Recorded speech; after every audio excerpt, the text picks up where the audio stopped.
Alright, so we have another Horizon expansion today. We'll be taking a look at the Lawless Badlands expansion.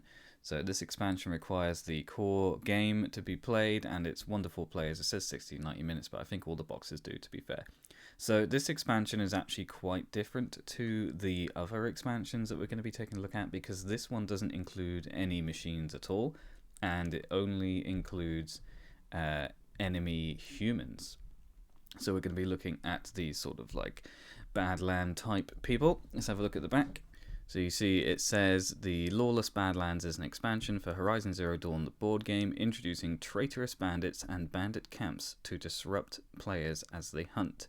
So I believe the intention, I've not actually used this expansion in a game yet, but I believe the intention is that you would include bandit camp maps amongst the usual maps when you're playing, and then you might have to take out some of these guys as well. So you can see it includes a bunch of different bandits. We've got thugs, fighters, heavies, marksmen, sluggers, and brutes. And we also have a new playable character, which is Nil.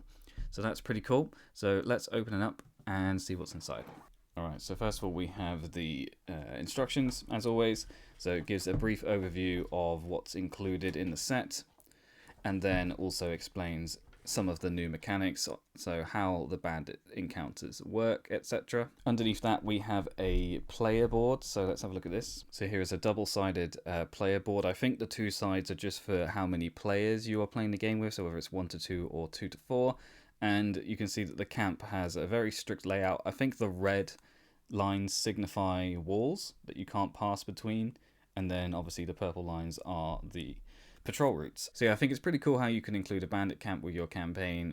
You'd have to have a lot of boxes around in order to do it, but it's pretty interesting mechanic. And then underneath that we have the rest of the miniatures and cards included in the set. So you can see it's a pretty straightforward set, just lots of different minis for the bandits. So let's have a look at each of the miniatures. So first things first, we actually have Nil. So I don't think Nil is actually a character that you can play in the game. I think it's more that he is someone that would be like the final boss of the bandit camp, which kind of makes sense based on what he does in the PS4 game. So that is Nil.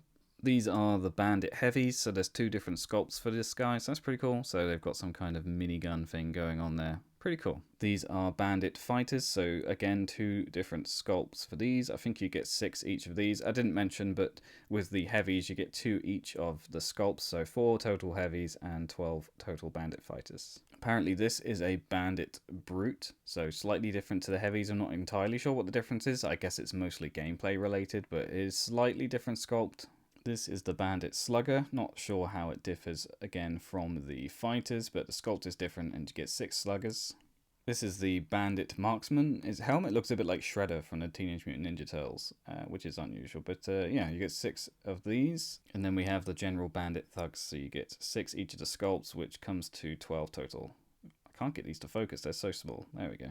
So that's all the miniatures. Let's look at the cards. So to start off with, we have Nil's card. So you can see up here he has 2 HP, and it says making his escape. If Nil is attacked, he suffers 1 damage. Then place him in the closest square containing tall grass and no enemies. Okay, so Nil is a carger, not a bandit. So perhaps Nil is actually a good guy rather than a bad guy.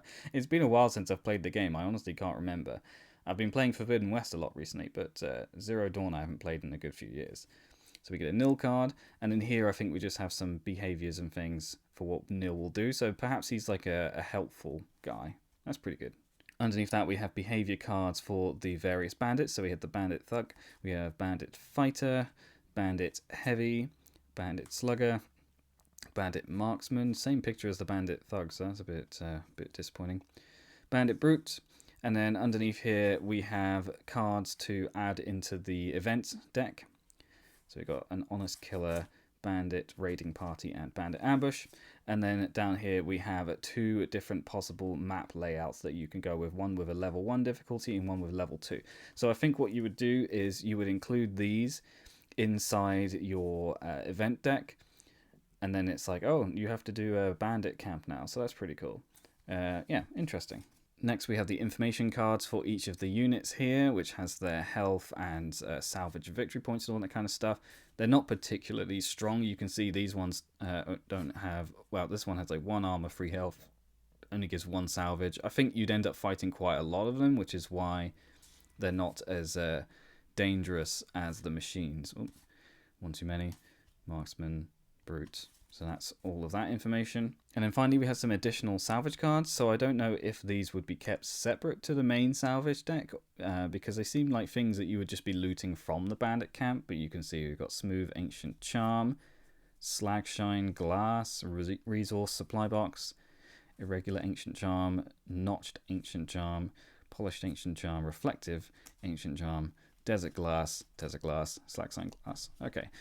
So just a few additional things that you can get whilst looting the bandit camps, I guess. So that's pretty cool. So that is the Lawless Badlands expansion. If I'm honest, it's not my favourite expansion. As I said, I haven't actually gotten around to using this one yet. It's definitely not the biggest expansion. I think it's also one of the cheapest if you go to buy it online, so that you can factor that in, I guess. But it adds an extra sort of like spicy layer into your games if you wanted to include a single bandit camp just to shake things up a bit. Then it could be quite interesting to do so with this expansion. So that's everything for this one. Thanks for watching. I'll see you on the next one.